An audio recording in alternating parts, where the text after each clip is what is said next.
অনেকদিন ধরে ইচ্ছে করছিল নিজের হাতে লাল লাল ঝাল ঝাল চিকেন কষা, মানে আলু দিয়ে চিকেন কষা বানিয়ে খাই। জায়ান যেহেতু ঘুমিয়ে আছে তাই এই সুযোগ হাতছাড়া করা যাবে না, রান্নাটি করে ফেলাই ভালো।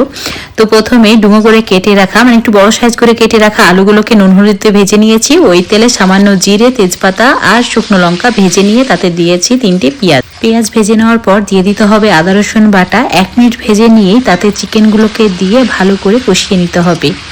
এখন এর মধ্যে সমস্ত মশলা যেমন হলুদ গুঁড়ো, জিরের গুঁড়ো, ধনে গুঁড়ো, লঙ্কার গুঁড়ো, স্বাদ মতো নুন আর অল্প একটু চিনি দিয়ে ভালো করে, মানে একদম লাল লাল করে কষিয়ে নিয়েছি। সামান্য জল দিয়ে কষাতে হবে, তাতে করে মশলাটা পুড়ে যাবে না।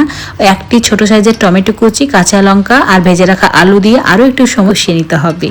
তারপর ঢাকা দিয়ে সেদ্ধ করে নিতে হবে। এখন গ্রেভির জন্য 1 কাপ জল, সামান্য পরিমাণে গরম মশলার গুঁড়ো আর দিয়েছি ধনেপাতা কুচি। এবার জাস্ট লো ফ্লেমে 10 মিনিট মতো দমে রেখে দিলেই ঝাল ঝাল চিকেন কষা রেডি হয়ে যাবে। এটা তোমরা লুচি, পরোটা, রুটি এমনকি ভাতের সঙ্গেও খেতে পারো। ফ্রাইড রাইস, জিরা রাইস সবের সঙ্গেই ভালো লাগে। যেহেতু আমি লাঞ্চে রেডি করেছিলাম আর সাদা ভাত দিয়ে এরকম লাল লাল ঝাল ঝাল চিকেন কষা খাওয়ার খুব ইচ্ছে হয়েছিল, তাই বানিয়ে নিয়েছি। অনেকদিন পর এভাবে রান্না করেছি, খেতে দারুণ লেগেছে।